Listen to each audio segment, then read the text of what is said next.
It's pretty special.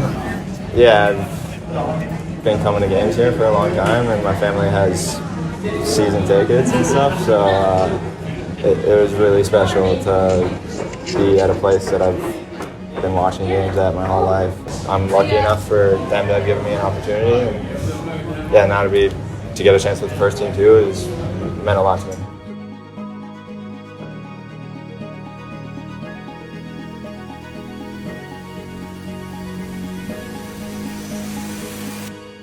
I think what makes a difference is just having people around me that want to push me every day and make me better. In college, having coaches that were willing to put their faith in me and give me the confidence to go out on the field and do my best and play to the best of my ability. And again, UNH doing a nice job to stick with it. O'Driscoll scoops it up on the inside and fires it past Ermini, who is my focus right now is doing everything I can to try and break through to first team, or short term, just getting into more first team trainings. For Tacoma. This ball played in. It got by Thomas. Minnesota has tied it at 4. Unbelievable. Hello everyone, and welcome to the Select Generation podcast, episode 7. And today we have a very special guest, as always. Today we have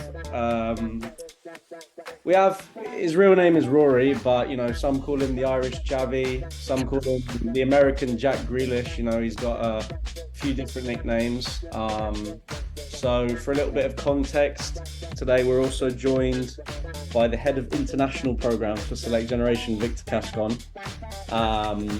And we together played for NC Fusion in the summer of 2021 when we reached the national final in the USL 2. And myself and Rory played at University of New Hampshire together for 2 seasons. So, Rory, I'll let you give a quick intro of yourself. Buzzing to have you, and looking forward to the pod. Thank you, Sam.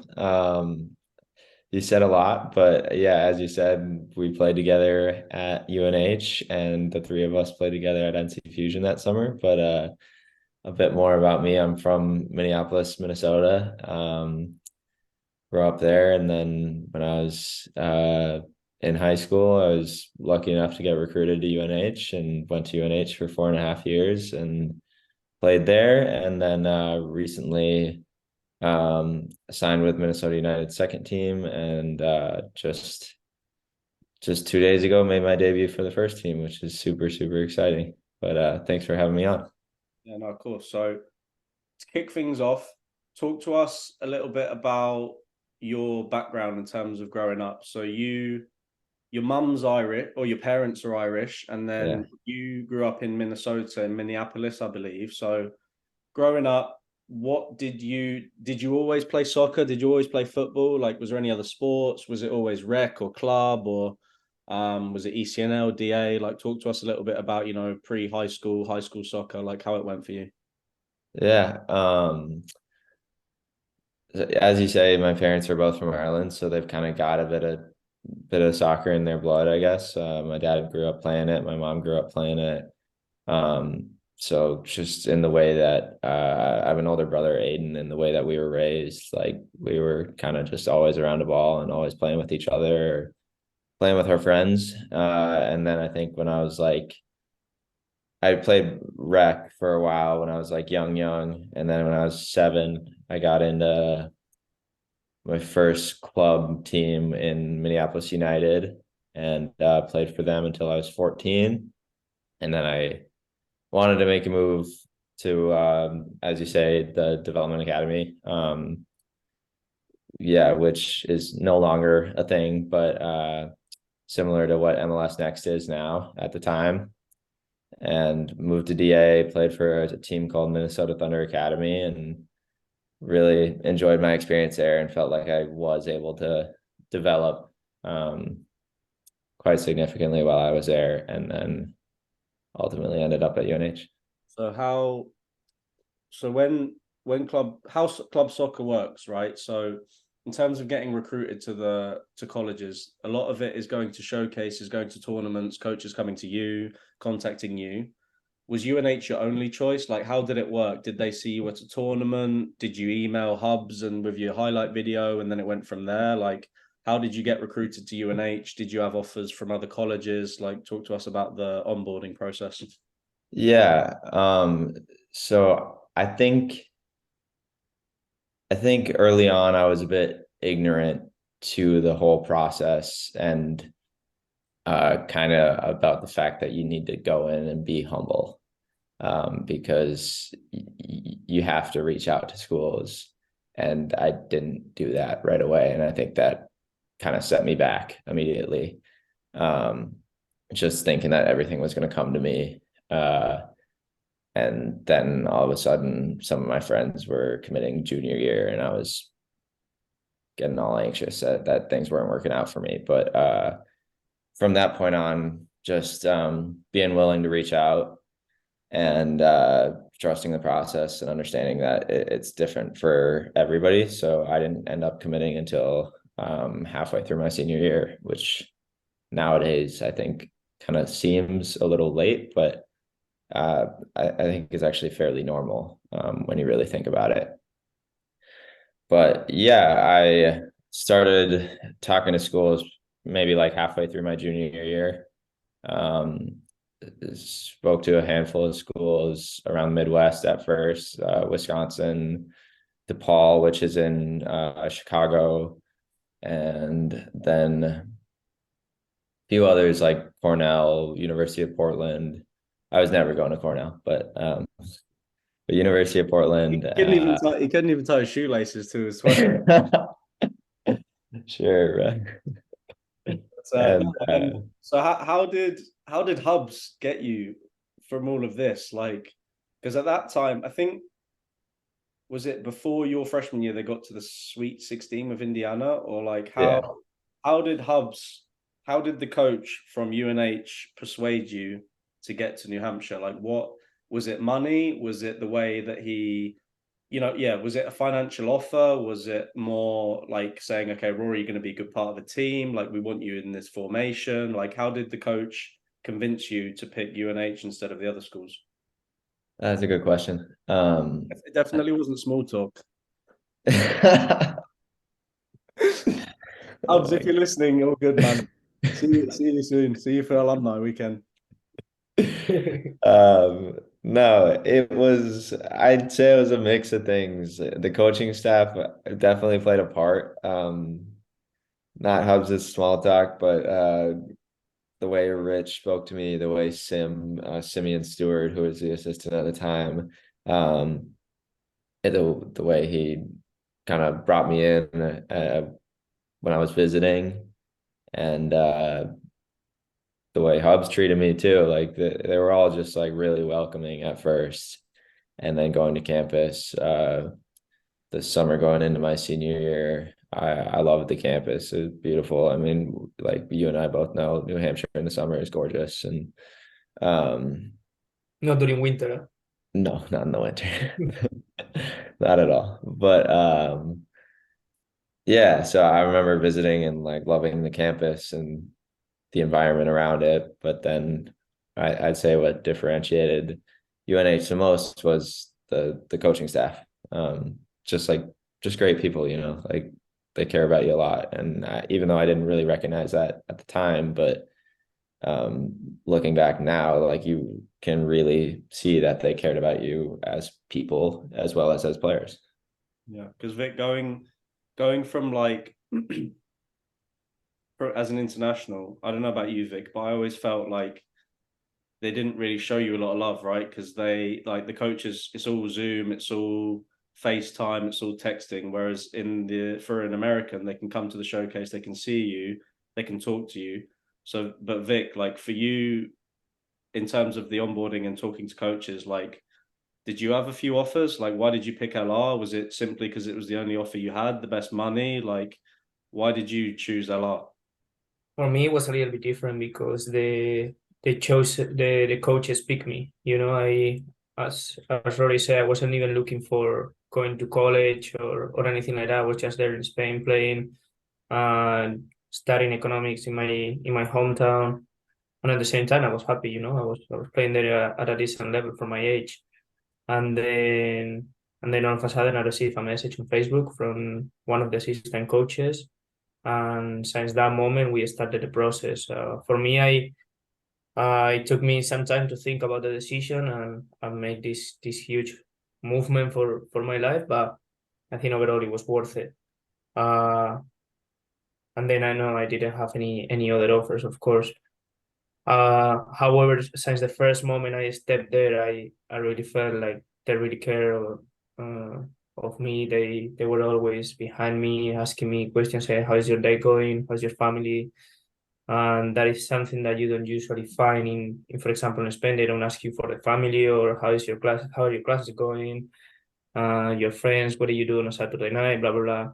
So they don't ask you those type of questions. And of course, the language barrier was kind of difficult for me when I got there. I had no English at all. Still is. I was still speaking like a robot.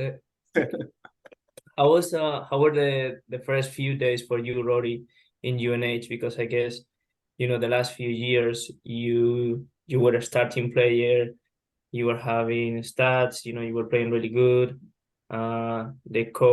The coaching staff was trusting you.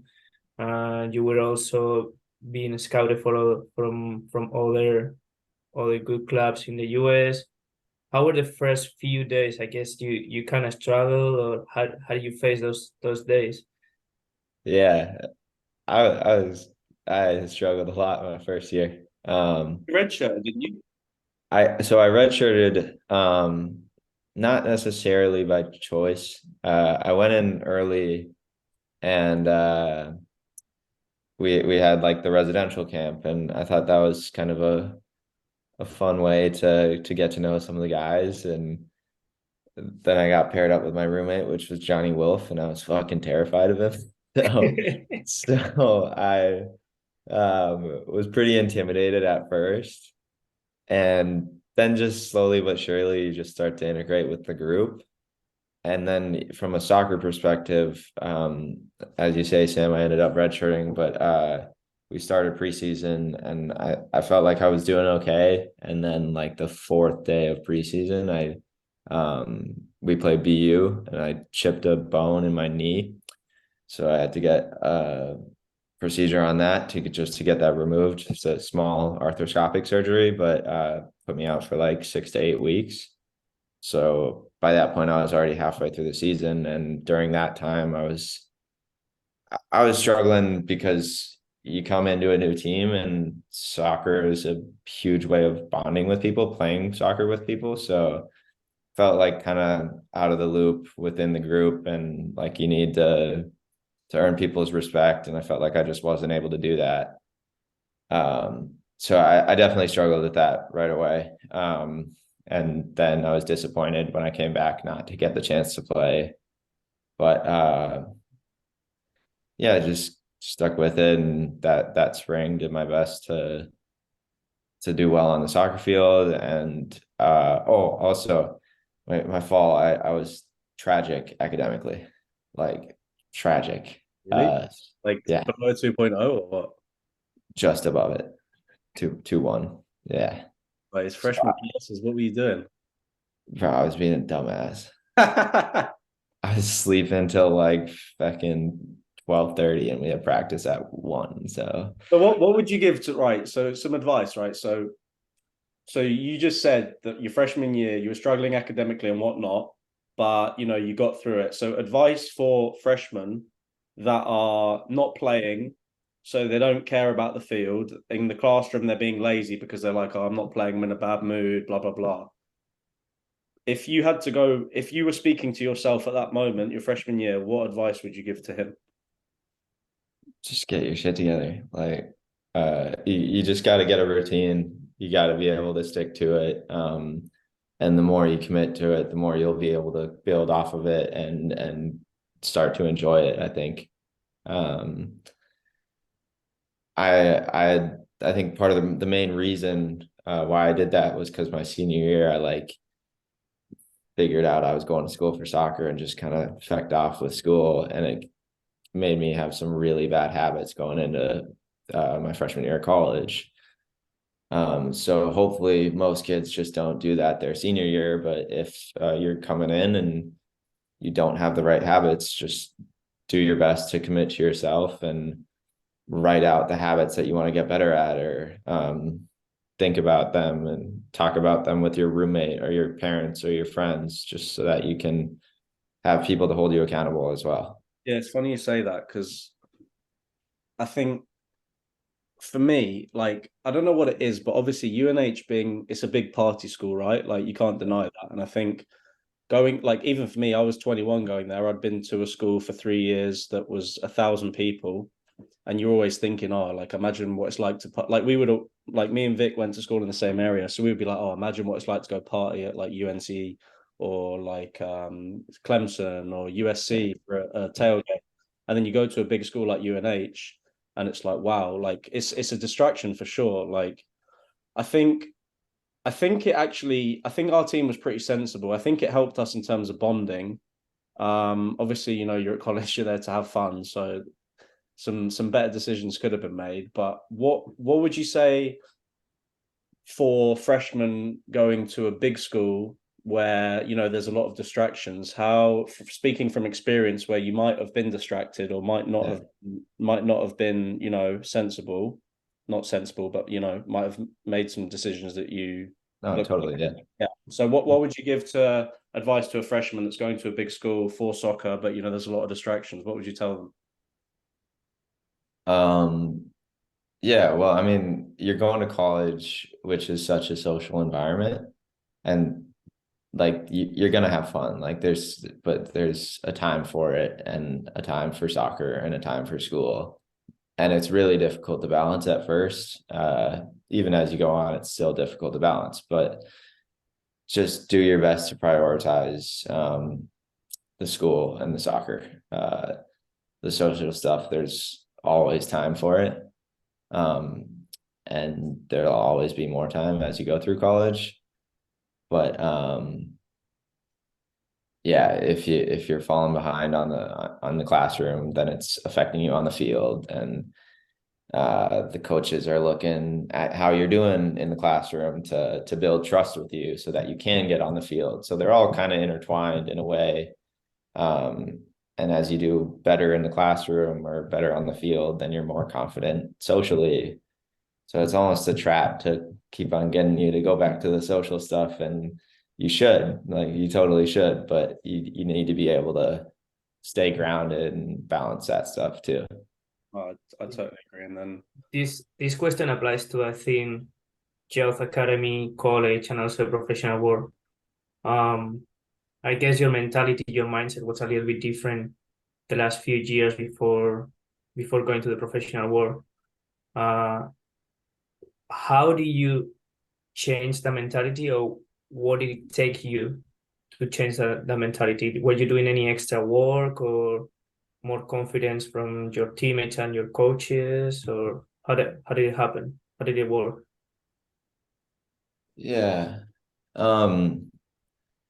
I mean, your mentality is kind of always growing, like we're always learning new stuff. And I think right away when I went to college, like I learned that I need to have a relationship with the coach and be able to build trust with the coach if I want to be successful soccer wise.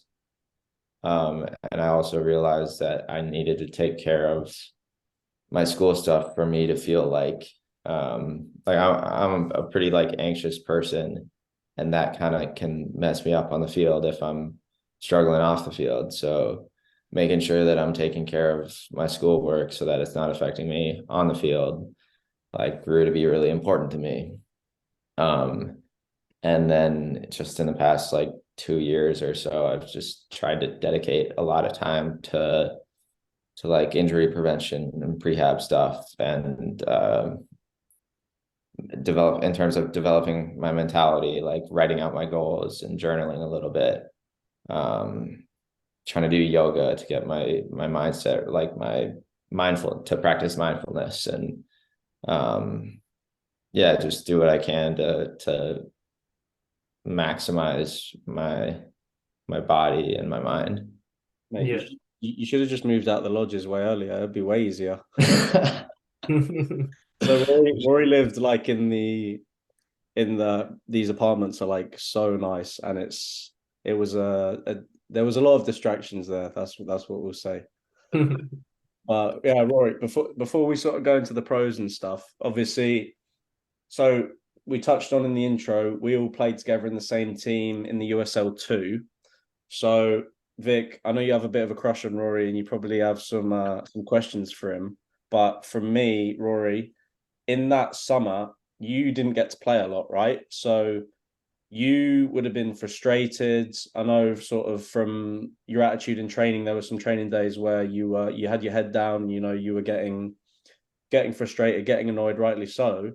So talk to us a little bit about, obviously at college you were pretty much always a mainstay. You were one of the first names on the team sheet, but playing in a team where, like for example, Zhao was playing at Division 2, Victor was playing at Division 2, you were playing at one of the top schools in the country, Division 1, but you weren't playing in the midfield. And Nano was playing in the NAA, but you struggled to get in the starting 11. Talk to us a little bit about how you felt, how you overcame that, what was going through your head, and just some moments from that summer. Yeah, I mean, I wasn't playing, but I couldn't really argue, like Vic and Zhao are both unbelievable players. And I was able to recognize that. Like I didn't think I wanted it. I wanted the opportunity, and I tried to take advantage of the time that I got. But we were winning, and they were playing really well. And there's nothing that I wasn't gonna tell Chris how to do his job. Like he's a great coach. So,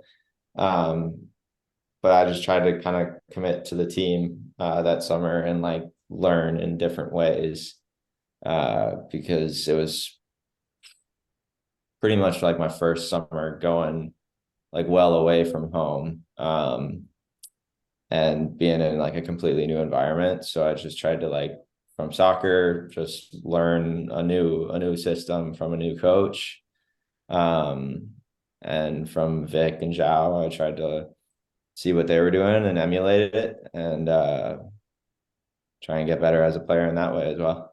Yeah, man, Vic, you didn't know me yet, but you should have seen my sales pitch to these guys. I was going into the locker room like, hey, Rory, Tola. Remember, who did we have? We had you, Tola, Diego, Clau, and me. Was there one more? Uh, No, I think that was it. From UNH? Yeah, that summer. I think that was it. But man, I was going into the locker room like, hey guys, come on, we gotta go NC Fusion. Like, there's 2 weeks till the season starts. Come on, man. yeah, it took us forever to make a decision. Oh man, I was grinding. I was doing it. But we had a great summer. Vic, I know from my point of view, that was still probably the best summer of my life. Like, met some great friends, like the team chemistry, the bond. Like, we were pretty much winning every week, getting to the national final. But Vic, what did you like about that summer? Because I know you'd previously played in previous summers, but that summer felt, I don't know, just something different. But how did you feel, Vic? Well, when you play Summer League, you need to understand that all of the players are coming from different places. Most of them are not coming like you as a group, So before going there, I was just ready with that mentality, like, okay, we are gonna meet new friends, of course, we are gonna meet new people. And then the first few practices, you just need to try your best, try to have the high intensity as possible, higher intensity as possible. And I remember the first few days, the touches, it was much quicker than what I was used to in LR, to be honest. And then, with the time, you just keep playing, you feel comfortable. As Rory say, you get more confidence. And also off the field, like it was unbelievable. Like we were doing some trips together to Raleigh, to Charlotte. That was really good. Some experiences over there in Greensboro, in Winston-Salem, watching the final, Italy versus England, the final. So those little things I think that's those were the keys during that summer. That what I don't think a lot of teams in the USL2 do that, you Yeah, know. I think Chris and Liam did a really good job that summer of recruiting good people. And then yeah, I was gonna say next that also we got lucky with the people that we were there. Nobody you could tell like nobody was cocky. Everybody was just thinking first about the team. Nobody was thinking about individuals first. And then also Chris was remarking that in a lot of speeches too before the games. And we reached the national final as a team. You know, we didn't have one player, but Enrique scored a lot of goals, but we didn't have like one player that you could say, okay, give him the ball and he's gonna do whatever, or two or three players. Like we were defending as a team, we were attacking as a team, and then when players were getting tired or when players were getting subbed off, you could tell the players that were on the bench were contributing even more to what the game was taking us, you know. So that was also one of the really good things from us as a team. And we didn't have a deep squad. We finished how many players did we finish in the national final? Like 14, 15, something like that. 15? Yeah, like four players on the bench. I think was it you, Bowley, Birchall, and a couple of academy kids. I think Yeah, maybe Mikey. maybe Mikey. Nike too, yeah. But no, I totally agree. I mean, still, that was the best summer for me. Like playing football with your friends in the summer, you don't have to worry about class or whatever. And then Rory, in terms of summer league, like I know, I know you wouldn't think like this, but a lot of players are like, all right, I go to a D1. There's going to be some D2 players, some D3 NAA. Like I should play. Like, what do you think about the stigma in college soccer that D1 is better than everyone? And like D1 or bust, like I have to go D1 or I don't want to play college soccer. Like, what's your interpretation of that from playing Division 1, but also playing with players from NAA, Division 2, Division 3? Yeah, it's such bullshit. I mean, like our team, we had so many NAIA and D2 guys, JUCO guys on that team, like so many, and all of them could have played wherever they wanted at the next level at D1 in professional. Like, that team was ridiculous. Yeah. And it was majority non D1. Yeah. So if you don't go, Where do you think that stigma comes from though? Do you think it's from parents? Do you think it's from players? Do you think it's from social media? Like, why do you think that's a stigma? I'll I say think- maybe a bit of everything. yeah, Yeah. I think nowadays social media definitely adds to it. Like I see so much stuff about like, I don't know, just about like college soccer nowadays at like on Instagram or Twitter, and it's all like D1, D1, D1, or D1 wingers are different, D1 forwards are different in some video. And Sounds like one of Tola's Instagram bios. No, I know what you mean. I mean, honestly, it kind of triggers me a little bit because, you know, we're a recruiting platform, right? We try and help these guys, and we have kids that are 15, 16 saying, yeah, I want to go to Duke, I want to go to Clemson, I want to play at Wake Forest. And it's like, okay, like if you're good enough, like it will happen, but you can't just sort of tunnel vision, like just think about that. Like yeah, I played at a Division 2. I think we won 3 games out of 30 in conference in 3 years. And then I transferred to University of New Hampshire and we beat UNC 4-1 at home. Like it's a process. You're gonna go where some players are better than the level they play at for X, Y, Z. Some players are worse than the level they play at, but that's just how it goes. And it's all about sort of these connections, how you get there. And I think people make a lot of mistakes and they give up a lot of opportunities. You know, we had players that are turning down Division 3 offers because they think that they're going to go Division 1, and then in a couple of weeks' time, nothing Division 1 comes, and you know the Division 3 schools are already given the scholarship or given the roster spot to someone else. So yeah, that thing does annoy me, but you know that's kind of why we're here, to guide boys and get them a home. But Rory, so let's talk about the pros then. Basic one, how is the professional setup different to the college setup? Obviously, you don't have to go to class. You haven't really got anything extracurricular going on. What basically high level, what is the difference between college and pros from your perspective? I'd say in college, there's probably a wider range uh, of skill and quality. It's a 30-man roster, and for next pro where I'm at, there's 15 of us or 14 of us that are actually on contract for the second team. The rest of the time, we're just pulling down from the first team or up from the academy. Um, so everybody that's there is quality, like really has something about them and has one specific thing maybe that they're ridiculous at and just really solid elsewhere. But um, that's kind of the main difference on the field that I've noticed. Off the field, maybe just a mentality. There's just a lot of guys that like really have a drive to make this their life and their career. Um, and it's a cool thing to be a part of and to be around.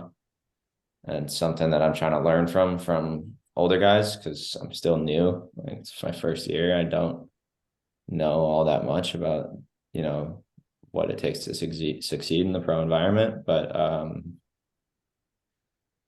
yeah, I mean, it's been interesting so far to just kind of dig it all in.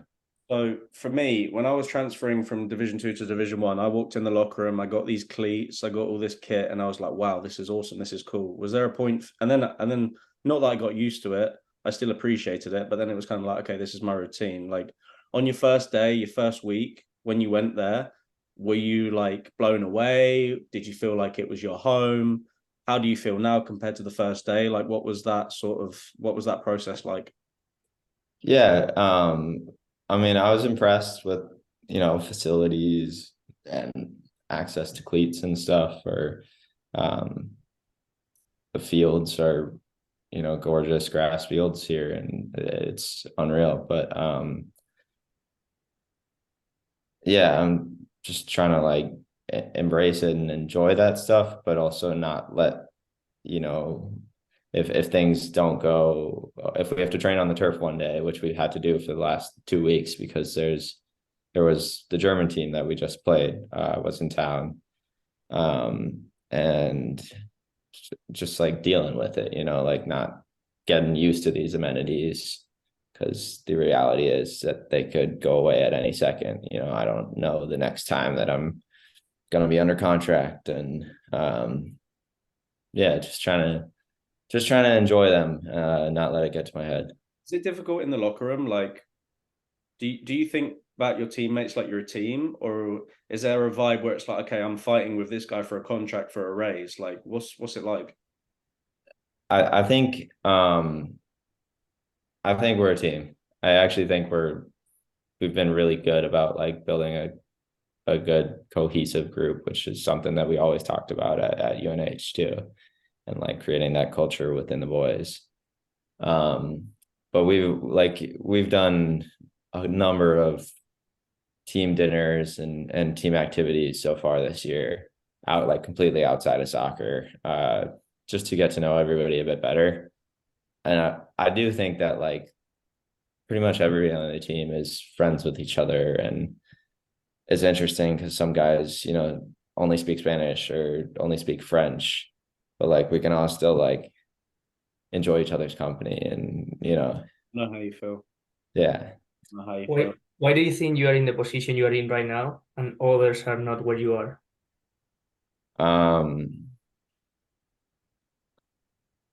I don't think I'm any different to a lot of people that have played at D1 or college in general. And like I know I can play, but I think what makes the difference is just having people around me that want to push me every day and make me better. In college, having coaches that were willing to put their faith in me and give me the confidence to go out on the field and do my best and play to the best of my ability. And then now, most recently, the second team coaches here and the first team coaches to put their faith in me and give me an opportunity to go out for the first team. Like it's just, How was that? How was that? it was unbelievable, dude. How did you find out? Did they just say, "Oh, tomorrow you're going to be in the first team," or what happened? It was kind of a whirlwind. Like 2 days before we had practice, the game was on Wednesday and we trained on Monday, and our coach made an announcement to the group. He was like, some of you guys will probably get called up to the first team game midweek. And he was like, some of you guys aren't going to be eligible because of draft rights. And that ruled out immediately. We thought it ruled out myself and 2 other guys that had got drafted to FC Dallas. But I reached out to my agent, asked him if he knew anything about this, because I just didn't think it was right. I've explained to both of you what happened at Nashville, right? No, I was going to ask you what happened. So I went down there and then Right? What happened? yeah, so the second we had to do like a bunch of like medical and physical tests and stuff, and then like the third day we had our medical, and there was a list of people that were supposed to do an echocardiogram, and I wasn't on that list. And I asked them to be on it because I previously had a heart condition. I got a procedure on that in 2020. Yeah, when we were at school, Sam.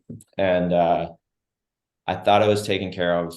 Unfortunately, it turned out that it wasn't, because during the Albany game, which was the America East final of this past fall in 2022, I had another episode of it. So basically, I just wanted to be sure it's your heart and you don't want to mess with it. So I asked Nashville, I was like, can I do the echocardiogram? Just wanted to be smart. And I did it, even though structurally my heart looked okay. The Nashville cardiologist pretty much just told me that if I had symptoms that I wasn't supposed to have, that they couldn't clear me to play.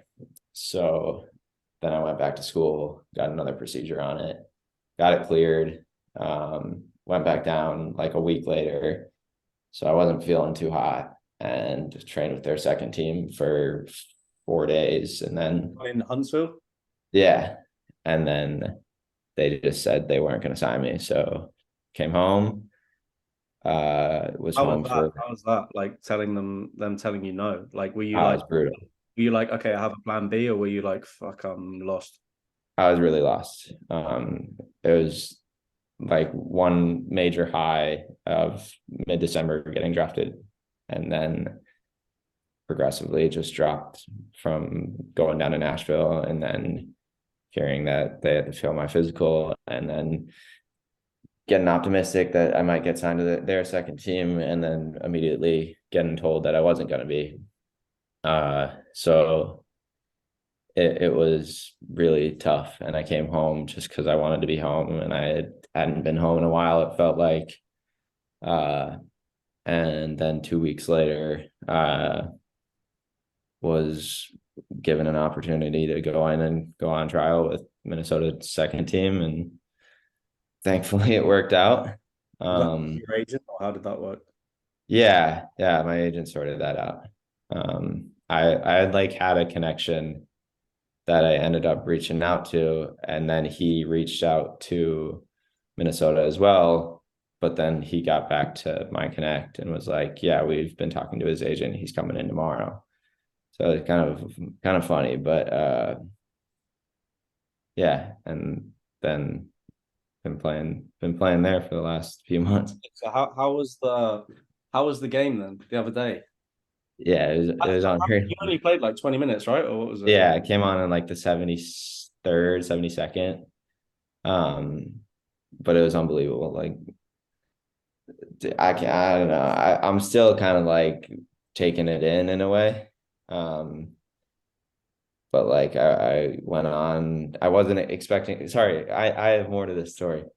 I wasn't expecting to be in the roster because of what we had been told on Monday.